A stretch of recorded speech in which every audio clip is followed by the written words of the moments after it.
right, it's Pride Month. So we're talking about pride, the workplace, and performative pride, which is what many of us deal with. So, what is performative? A lot of standard definitions for that. The biggest one being just, you're out there to impress people. It's all here and no doing. So, pretty straightforward.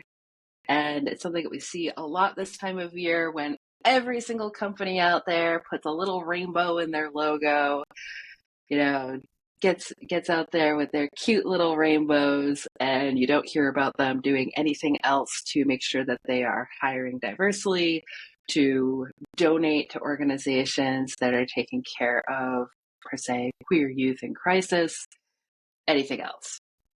Rainbows don't cost anything, people. What else are you doing? So that's what our conversation is kind of coming into today. So we've got some questions and some thoughts.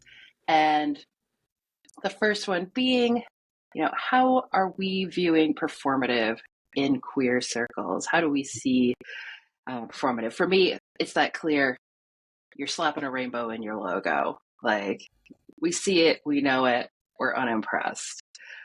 What other examples have you all seen out there? Ian, I'll bop it over to you. I saw a hilarious one yesterday morning. Microsoft Windows 11 now puts up a background, and it put up a background with a rainbow on it. And then the little blurb in the middle that you can click on to get more information was click here to find out about Pride Month. So of course I did. And it did actually give me useful information, like why there is pride, and talked about. Did it give you like the Wikipedia entry or something? More or less. I'm like, but at least, but it was, I was like, oh God. Copilot, tell me about pride. Yeah, Copilot, record everything about me and leak it to Pride. Yeah, that's another episode. I think I think we're all just a little tired of slap a rainbow on it. Mm-hmm. But I mean, maybe something. I don't know. It's like, I think about other XYZ months, like we have an International Women's Day, and do people actually treat women better on International Women's Day? Well, you're going into an area that I really like to discuss, precisely because you touch on Women's Month, right? Or you come around in Women's Month and everybody's like, oh, congratulations, women, this is your month. And it's like, congratulations, wait a minute. Let's understand what we're trying to do here, right? But funny enough, you never hear anyone, at least not me, I've never heard anyone saying, oh, congratulations from being queer. Like, it's celebrate pride, and then what, right? As you said, to me, I think for companies to show the rainbow is interesting, because people within those companies don't like that, right? If they are people that do not agree with us being queer, and that gets put on a company's page, then I've seen people disliking the fact that the logo was changed. I've seen people being angry. I've seen people commenting and then messages getting deleted because they're not happy with it. And at some point, it gives us some visibility, which is what we want, right? Now, on the other hand of that, does it spark the conversation? And does it, if you work for the company, do you want to share and say, my company at least is recognizing me, right? You don't want the performative area of it, but they're giving us visibility, right? And it's giving us the conversation to say, I'm here, and that I'm here, right? It's going to take much more than changing the colors. Absolutely. 100% with that. But it's starting the conversation, which I think is the most important thing. Well, I mean, you could say the same. You could say the same about Women's Month, is that it's highlighting, well, guess what? We have to have a special month to acknowledge women because we're mistreating them and ignoring them the other 11 months. And, Pride has a different history in the sense that, as I understand it, what we're really celebrating, I mean, there were obviously queer people before Stonewall, but what we're celebrating is that a bunch of trans people and drag queens and other angry people finally pushed back on the police and the mob controlling the gay bars and blackmailing people. And I'm like, yeah, so, we're kind of, this is kind of a serious thing. And I look at it as like, there's a segment of people that are like, oh, it's Pride, let's party. And I'm like, well, let's party anyway, but let's also acknowledge that this didn't happen 100 years ago. There were still queer people. And if you go back to the late 50s, particularly in New York City, and hear some of the stories, and there are people still alive who can tell them. Yeah. It's like, what we're celebrating here is not a slap a rainbow on it kind of thing. And so that's where the performativeness comes in. But conversely, recognition is good, as Anna was saying. It's like having people put their hands up and say, actually, we acknowledge there are queer people here. It's a good start. And, it's better than not.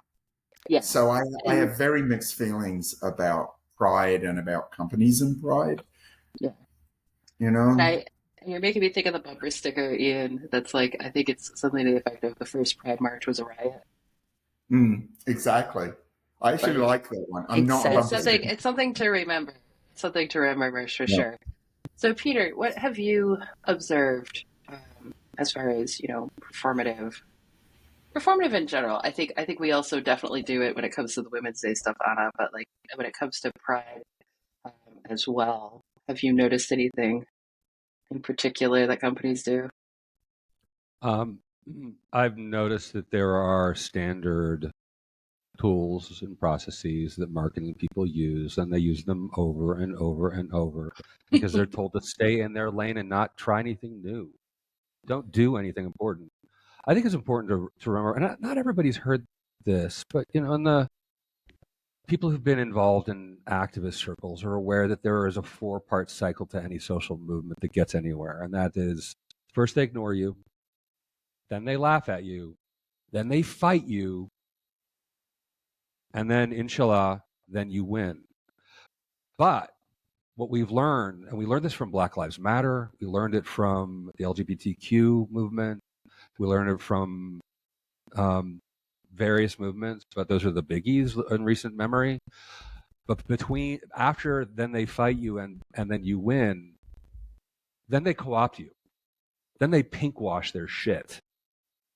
And what I was starting to do some podcasts and some other stuff a couple of months ago, and people are like, I'm going to hold this thing for Pride Month. I'm like, I thought that was February. No, that was Black History Month.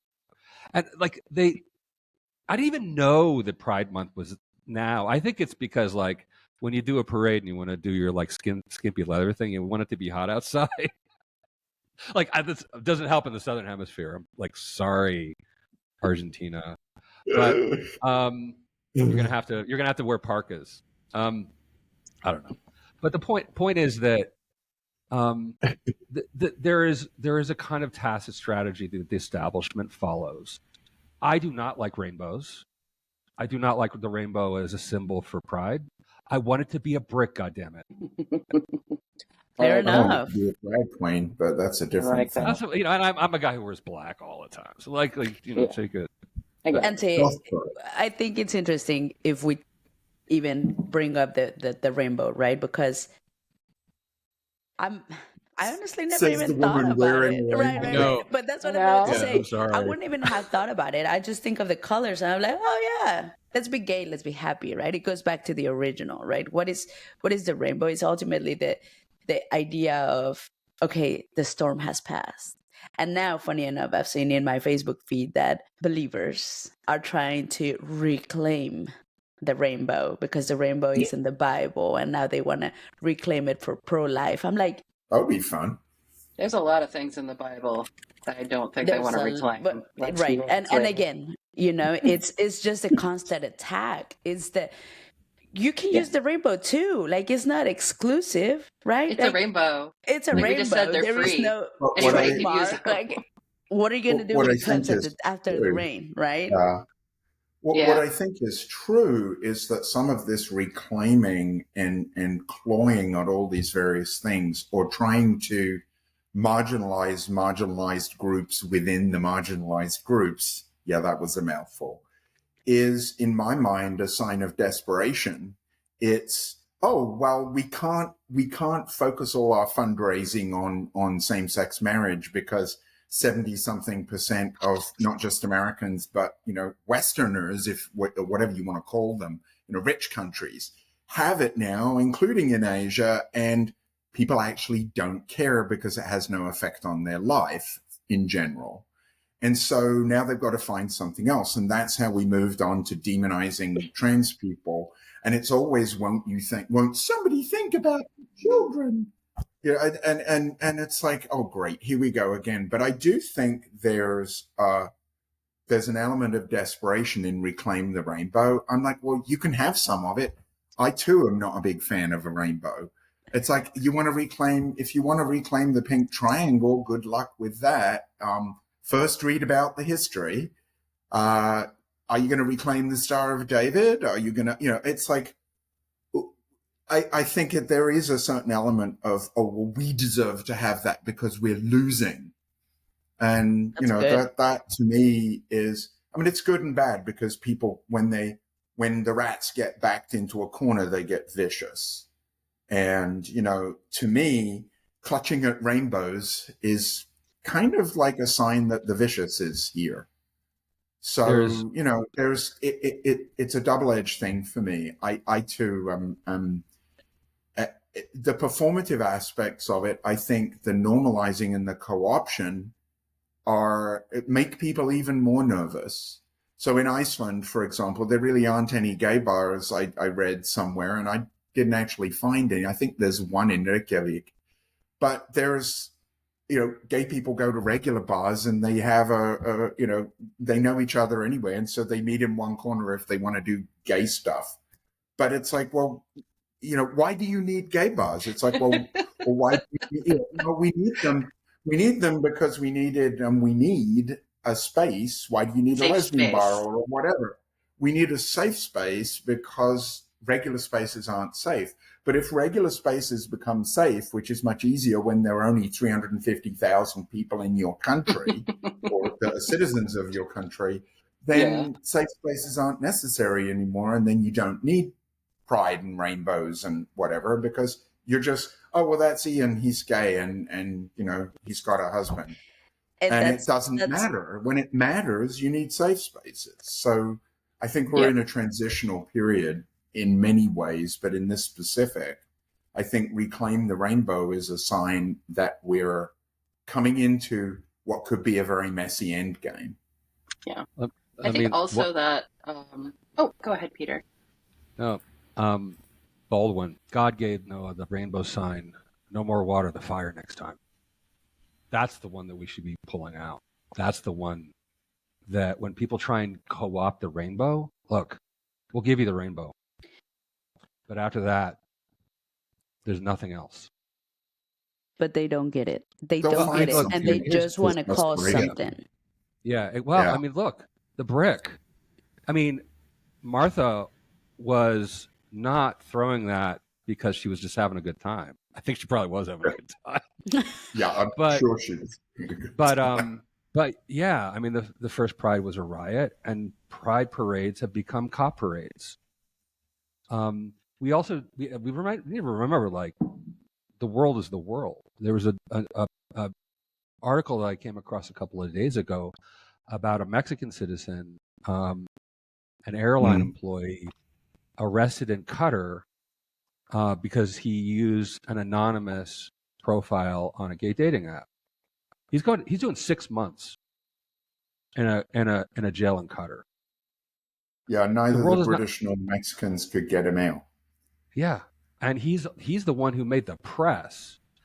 A safe space in places like Qatar and Dubai is different from like a corner of a bar in Reykjavik that maybe even has a sign over that says QiC here, right? It's dangerous in most of the world to be you or to be me. Mm-hmm. So then how does that dovetail in with how we feel about corporations and pride? Because, a lot of what I heard when I started asking people about this, mostly online, on Slacks that I'm on and wherever, is, well, there's there's a lot of hostility that people have towards corporations not doing Pride right. And so then you say, well, what constitutes right? Is it sufficient to just give some money to the Trevor Project? Is that enough? Or to Rainbow Railroad, my favorite charity? Or isn't it all about sales anyway? Aren't they just trying to get their little talons into the pink dollar? And shouldn't we look at all marketing that way and say, well, they're marketing to me because I'm male. They're marketing to me because I'm gay. They're marketing to me because they perceive that I'm someone who's going to buy X, Y, Z. And if they can do that by marketing to me in Pride as a gay man, they'll do it because it's marketing and they're trying to sell something. And that comes back to what Anna was saying, which is like, well, shouldn't they be doing it all year long? And some corporations do. I mean, even ones that I don't like, I see ads with same-sex couples. It causes pushback and flack because the Reclaim the Rainbow crowd want to reclaim, they want to reclaim their vision of a 1950s that didn't exist, in which they think they had all the power. And it's like, well, good luck with that. There are some movies you should watch. But I've been thinking about what would I want a company to do for Pride to really show their support, right? And not call it this necessarily performative. And funny enough, I couldn't really articulate until now we're talking, right? Because ultimately, as a company, I would like to have better education about people, right? Pride is about teaching why we're doing this, because you see the cis straight person, right, saying, when do we get a straight month?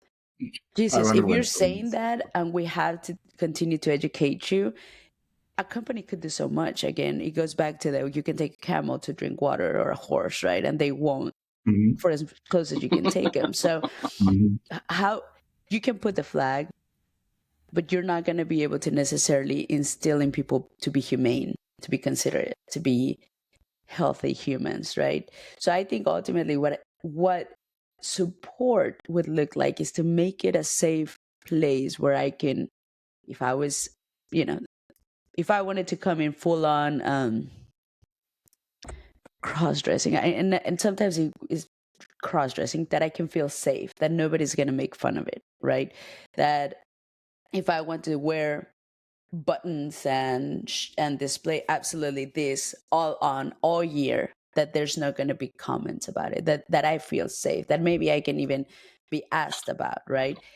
But at the same time, something that is almost impossible to detect is that I'm not going to be held back in a position or not given the chance because I am part of the community. How do we ensure that that's the case? How do we keep it healthy without necessarily, one, promoting just because let's promote diversity, or two, I'm being held back because they're saying I don't have the capabilities without proving that I don't have the capabilities. The promotion of diversity takes the form of all queer people are rainbow people. Like basically they've removed the diversity. I mean, look at the fact that the term queer, which used to have a certain meaning that was about sort of being politically militant. Like it had a certain meaning. It used to be like if I said queer, people were like, "You really don't use it for that." Now it's come to mean the alphabet parade, and everybody's supposedly the same. This is, I think, why trans people are such a threat, because they refuse to fall into a standard pattern that can be represented in a spreadsheet. We get Pride because we're marketable now, and we're only marketable if we're all alike as queer people in the trans sort of faction of our world. Won't be. They can't be. But can I pass as straight? Yeah. Ian, Amber, Anna? Yeah. Trans people? Right. So that is that's the thing that gums up the works for the people who are running marketing and sales and HR and all that stuff. So it's the opposite of a diversity, what we're getting. Well, marketing's often about I mean, I was going to say simplification, but marketing is often about categorization in the sense that, well, we want to develop a marketing campaign that targets a group that we're not currently reaching. Yeah. And then there's this notion that, oh, well, those queer people have money. And so how do we market to them? Let's put rainbows on everything. I mean, that's the simplistic approach. The reality of it is, well, maybe we're marketing something that is marketed to parents, and let's be inclusive of the fact that, you know, not everybody is 2.2 children and 0.6 of a dog. It's like there are people who are divorced. There are people who are separated. There are people who have children who are single and you know, did a Murphy Brown, go look it up.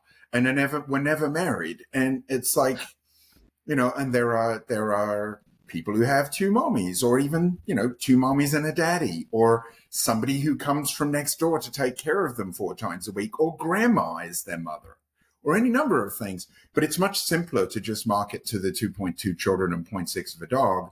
And then you realize you've left out 90% of the people, but it's an oversimplification. So is, you know, to a certain extent, slap a rainbow on it is, you know, reductio ad absurdum. It's like bring it down to the tiniest little thing.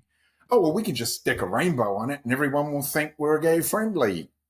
Great, let's do that. It's easy. Yeah, it's about scale.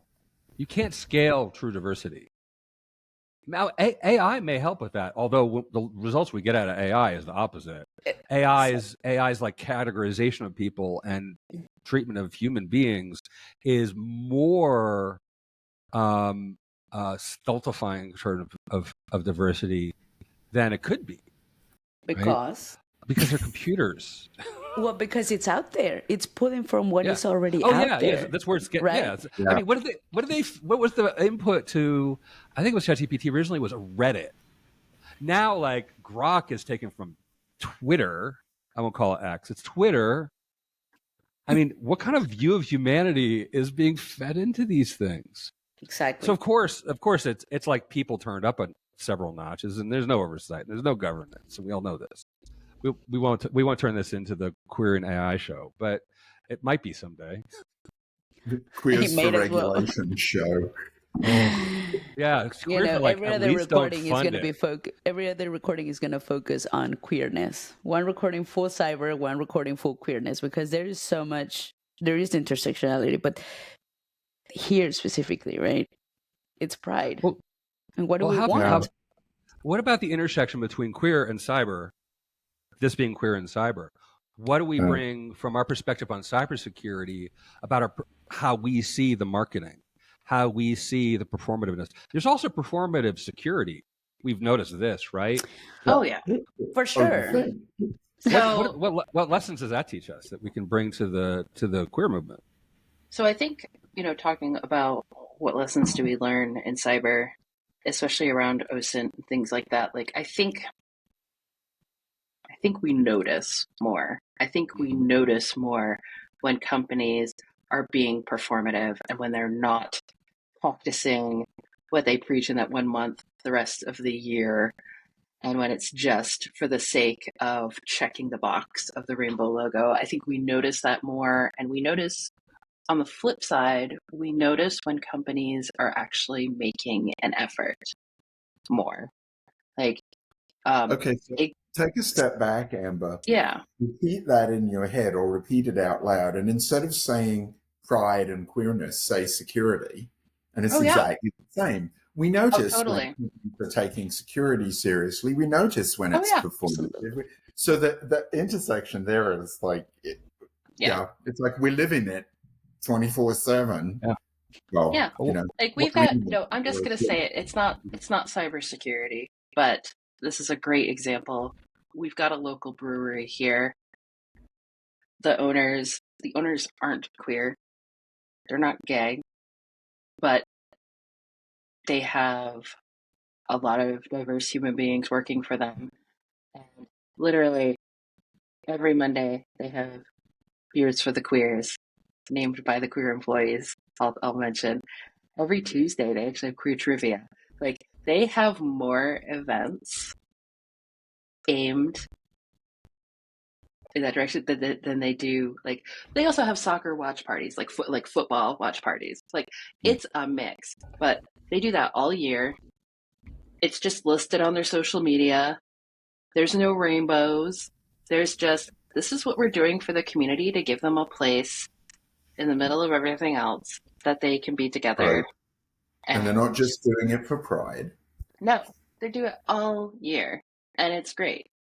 And I really like, and we already like them. We know the owners.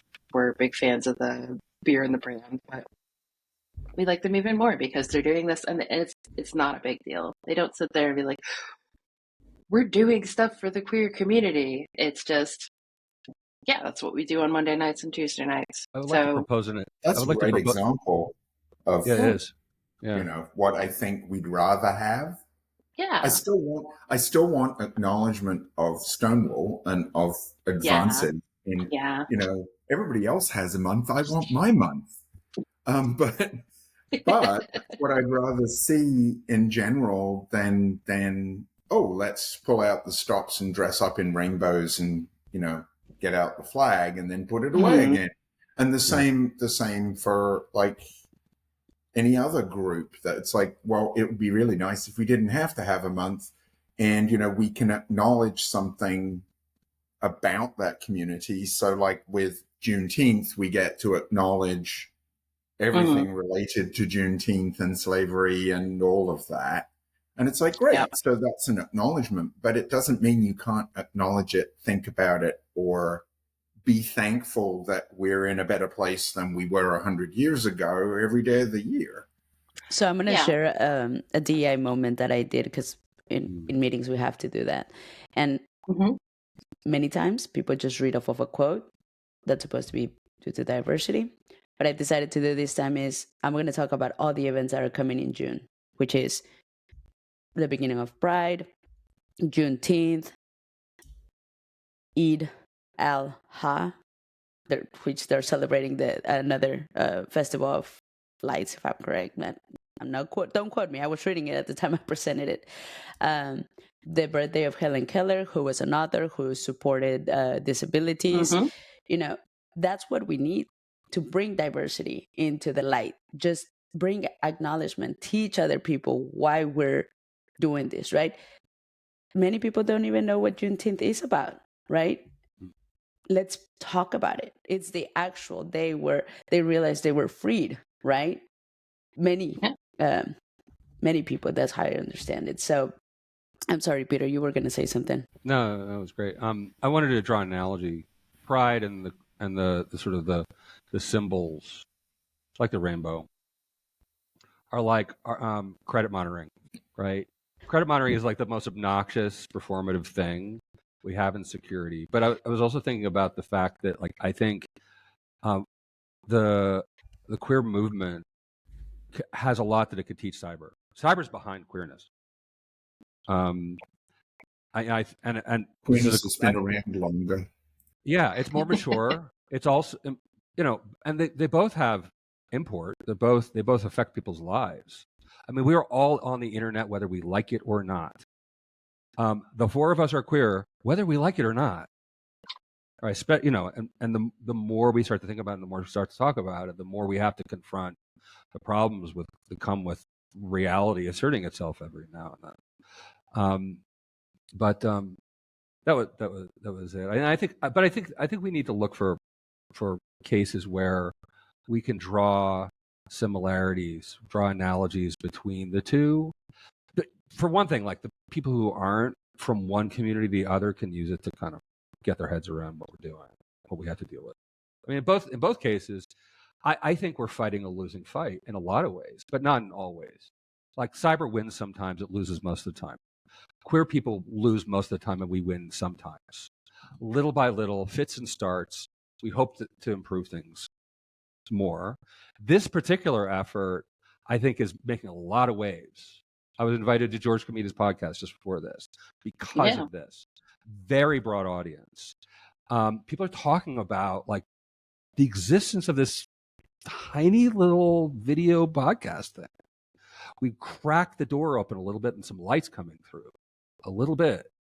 And that starts to create some momentum that people pick it up and want to follow. Yeah, that's a great point, Peter. And I think that kind of leads to that question we were talking about in here when we were putting together our topics for this is what do we want for companies to do to support Pride? And Anna, like your example was great of we don't just want them to support Pride, we want them to support all of the things happening that involve diverse populations every month. Mm-hmm. And Peter, I think your call is like there's been a lot of call to action for companies. There's a lot of people who've been trying to kind of open the door, invite people to participate, get people to be involved. I think that's also really great. I gave my example, which is, every week, every month, there's these events happening. And I think that's just it. Like, Pride isn't just June. Understanding and respecting something that I'm working really hard on. And unfortunately, getting Pride to not just be 1 month, one rainbow logo ends up being a lot on us as the queer people in our organizations. And I'm going to say right now, my organization right now, I've raised up a few things that we could be doing better overall, especially around pronouns and things. I got great reception to it. People were very open to trying to add pronouns to our signatures, which we hadn't done yet, adding it in Slack. And they did a little internal thing where they approached, they kind of put it out there. If you consider yourself in the queer community and you would like to participate in this, which was you pick a word of what Pride means to you, you give a little blurb that explains it, and it goes out to just the internal teams. It wasn't putting anybody on the spot to be public. And I would like to see that done, to Anna's point, across many populations. I think it's a really great way to understand other people's views and experiences and lives, but it has to be persistent. Right. Go ahead, Peter. When it has to be inclusive, it's like I'd like to see, I don't know, people sending out something saying what Diwali means to me, or what, all the various aid that I can never keep track of because I didn't grow up in that culture. It's like, or what does Juneteenth mean to you? There are a lot of people where I've asked them that and they're like, well, not much really, because for some people it wasn't celebrated and for others it was. So it's interesting, but you're right. Mm-hmm. No, definitely. Peter, did you have something? We got to stop expecting companies to do anything. We cannot leave it to the companies. And I think this is part of the co-optation of movements. When we say, if I can get my boss or get a DEI committee in place or get the company to help us, look, like we're waste to them diversity is waste. Diversity creates inefficiency. We spend time on diversity and thinking about things like Eid and Ramadan and Pride and so on. Like that is productive time that the business wants. So they parcel it out little by little, and then they pull it back and they repurpose it for sales and marketing purposes. They can't try and get something out of it to capitalize on it. We have this podcast is kind of sponsored by Nearshore Cyber. It's sort of part of my marketing, but it's actually really terrible marketing because it probably scares more people than it attracts. But we're small. It attracts the right people. It attracts the right people. We wouldn't want to hang with them anyway. It's fine. That bar that's doing the right things, if they take on capital and expand to 50 locations, that stuff goes to rainbows. And that's it, right? Yeah. Diversity doesn't scale. And it comes back to, I think, we need to remember that the system is not imaginative, that the people who are in control of things, they're not extraordinary thinkers. Yeah, they have think tanks. But look at how the newspapers, if you read newspapers still, write the same things over and over again. Here in Oaxaca, we had a lecture recently on Sunday. I bought 2 papers, and both of them basically had the same coverage. And in one edition, or in one of the papers, and I think it was like Noticias, front page, article about the thing and about how like the ruling party won again and how great it was. I go to page 2. It is the same article, word for word. Like they didn't even bother. And that's because they sold the paper, buzz off. And so we have to form movements outside of work, or maybe using work, right? I'm doing this during the work day. We're all doing this the work day. Yeah. But we need to do more on our own, or as a community outside of business.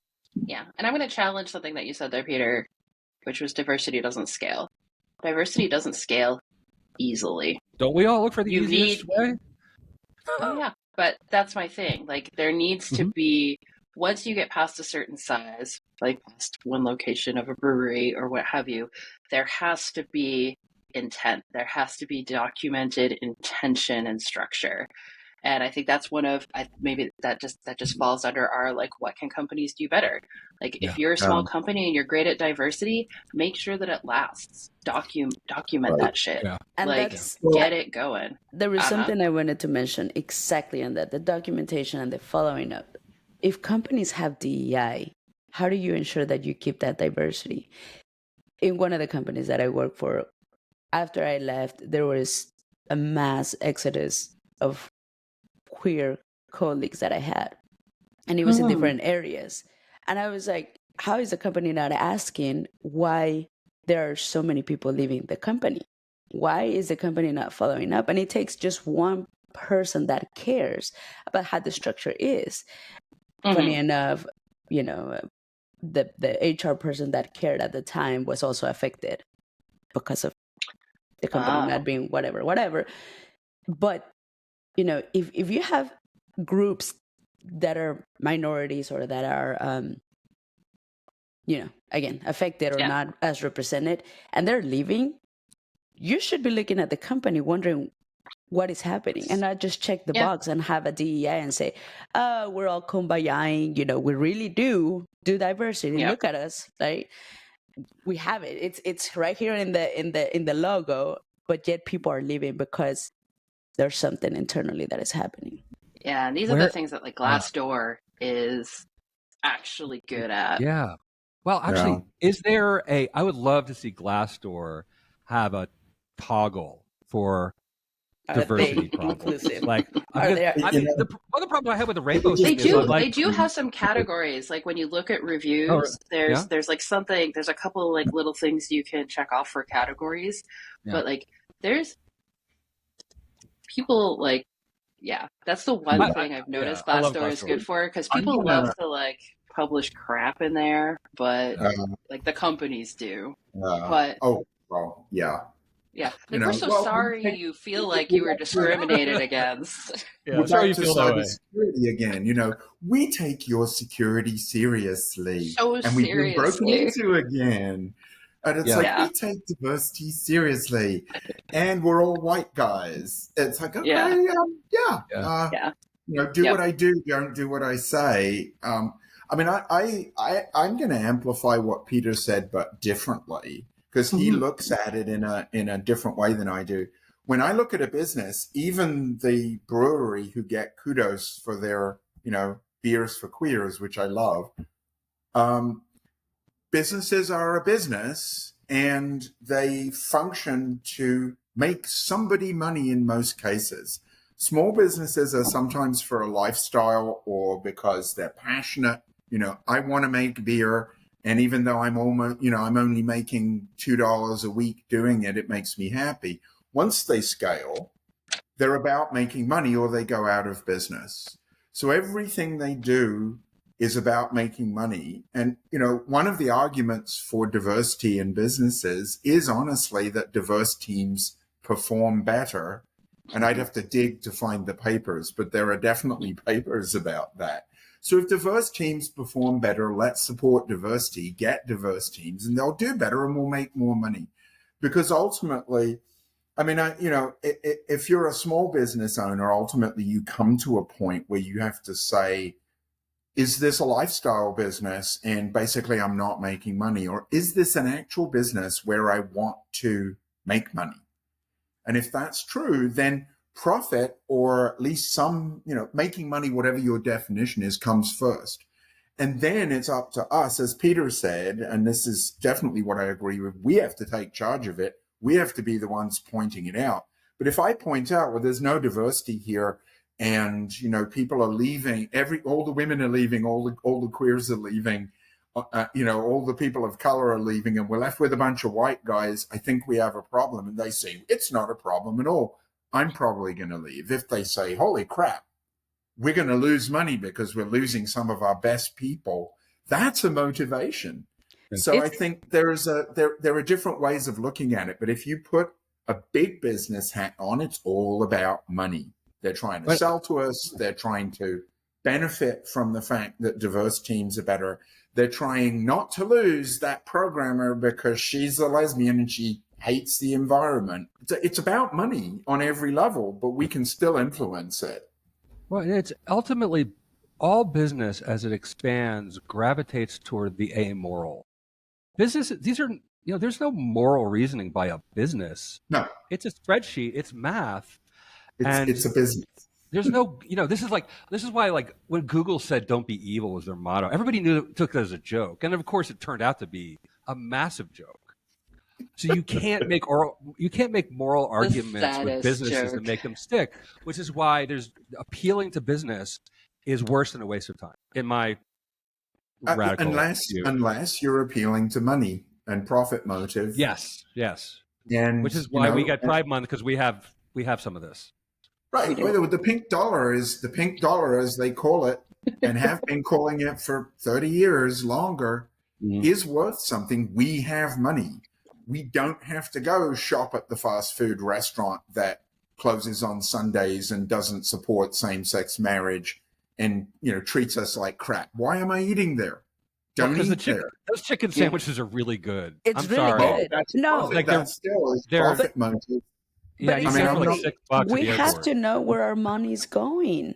We're supporting businesses, and it's awareness, right? Bringing this up, just like you wouldn't want to potentially buy a security tool that has flaws, that has active flaws, because it's efficient or because it's affordable or because whatever label you want to put. You wouldn't do that in security, Peter. Don't do it in queerness. Yeah, you don't buy from the biggest company just because it's the biggest company in security. Some people do, and they get screwed for it. Well, and the same thing is true in life. If I know that a company is actively doing something that I disagree with, then, but conversely, this is how we end up with weird ass Bud Light boycotts. Yeah. Which help Modelo, which is every bit, it's like, did you really look at the other stuff you were buying? Okay. Yeah. But we've seen some of this outside of queer diversity. Like, okay, the Chick-fil-A thing, like if you're that obsessed with Chick-fil-A, I've got a great chicken nugget recipe for you and you'll never miss Chick-fil-A again. Let's start there. And I say this to like anybody as I'm watching this, I should just go find it. We will. I'll go find it. I will. They named names. Thank you, Ian. So the other piece of that is this is happening, and it's happening around other political things that are happening right now in the world with specifically security. And I'm going to tread carefully here because of where I work, but I'm just going to say I have seen a lot of people calling out organizations that are based in certain countries that are very popular for developing cybersecurity products. Mm-hmm. So it's happening. Then you've got a trade-off. Do you care about the quality of a product, or do you care about who's making it and who's profiting from it? And when do you care? How do you care? And I'm not making any judgments on any of that. If you're eating those chicken nuggets, you just need to at least understand whose chicken nuggets they are. Are they Amber's chicken nuggets, or are they those other ones? If you're making purchasing decisions based on the provenance of a piece of software and who profits from it, that's your choice if you're the owner of a business, but it might not actually meet your requirements of fiduciary duty to your shareholders in a company. Yeah. So if you're ignoring the top 5 products because you don't like the color of the packaging, then you have to ask yourself, am I making the right decision for my business because it's a business? And that's the tricky part here, is that none of these things are black and white, and pride is not black and white. There are a lot of queer people who actively dislike pride. Some of them actively dislike it because it's become corporatized. Some of them actively dislike it because they feel, I literally heard someone saying, well, it draws too much attention to us. And I'm like, well, fuck yes, of course it does. It's supposed to. Yeah, it's a parade. You know, I mean, everybody has their own way of interpreting it. And when I look at products and companies, it's difficult because it's like, if I put my, were I on their board of directors, what would I be saying to the CEO about how they should invest and what they should do? Well, everyone on the board of directors and everyone on the exec team would know that I'm gay and know how I feel about that. But would that mean they felt obligated to rah-rah around pride or what? I don't know. Yeah. It's not black and white, and it gets very complicated very quickly. And the same is true for what Amber is hinting at. It gets very complicated very quickly because people conflate what a government is doing with what the people are doing and what the companies are doing. And let us remember that we had a period and possibly are having a period again. Or let's pick on someone else. The British have had a period where they've had a government that's been doing some very questionable things, in my opinion. And do we not buy British products? I'm not buying that marmalade because of Rishi Sunak. Yeah, it starts to, when you frame it like that, it starts to get ludicrous. Yeah. So well, again, I'm reductio ad absurdum because it's expression of the month, apparently. Well, let's I think you get the last word. Ultimately, we just blame the Romans for everything because it all traces back to them. I don't know. Partition of India still kind of pisses some people off. Like wherever you go, like there's some reason to not buy somebody's chicken sandwich. Right. I blame the Sumerians. Oh, yeah. So there we. Yeah. All right. So this is like our 5th or 6th Queer in Cyber. I think this is. I don't know. It'll be in the feed. There'll be a number there. Just pick the next one. It'll be good. And these are getting better every time. Sorry, Ray couldn't make it this time. She had a doc thing. But probably be back in 2 weeks. Hopefully we will do this in 2 weeks. Sorry about the break. A couple of announcements. If you are not in our Discord, you should be there. There are great people in there. And it's turning out like the whole nearshore cyber community, like the best stuff is coming from this part of it. I'm really proud of it. Like the queers are showing up and throwing down and getting together and doing great stuff. I'm really proud. Speaking of pride, that's real pride. No rainbows involved. I'm sorry about your shirt. I'm really so sorry. I'm going to continue to flash it. It's such a good example, though. Like, I love that we had it to be like the, you know what, we're wearing it, and it's fun. I didn't bring my brick, so like, come on. I can't throw stones. I don't have a brick. Other thing, Peter needs a celebratory brick. We need to find Peter a celebratory brick. We can paint it rainbow. Yeah, a rainbow brick. So many interruptions. Well, this is why people don't like diversity, because you get interruptions when I'm trying to make a plea for money. We have it costs some dough to produce this. We have we have a thing where you can donate money, and you can find it in various places. If everybody pitches in like $5-10 a month, and we get like 10, 20 people. If everybody pitches in $1, we'd be thrilled. I actually, we're not a not-for-profit, and we have to pay taxes on it. Their transaction costs, so Buck actually loses money. $2. So like $5 is kind of the minimum practical amount, but like we'd really be grateful because we, cost some dough. Nearshore has some other stuff going on. We have still backdoors and breaches. We are doing other kinds of games. We have the CISSP study groups in English and Spanish. We're looking for a Spanish-speaking backdoors and breaches leader still, because Vicente needs to take some time off. His wife's going to have a baby, and he got a new job, and like he's tired. He's been doing it for a year. We did 82 events in the past year. By the end of this year, we expect that we'll have done about 120 events in the year, which is kind of amazing since we don't charge for any of this stuff. Here's my plea for this community. Come to these events, show up in groups, make yourselves known. Josh Corman, who's not a member of this community, but he's part of the cybersecurity community, had an answer for the people who were saying, somebody come save us. Where's the cavalry? He said, we are the cavalry. We are the only ones who are going to save us. It's not going to be businesses. It's not going to be churches. It's not going to be governments. It's not going to be other movements. It's going to be us getting together in forums like this, in Discords, in webinars, and whatever, and just not hiding, which is hard enough. So I want to thank the four of you for coming. I want to thank everybody for listening and for watching. Hopefully you'll see you next time. All right. You don't have to go home, but you can't stay here.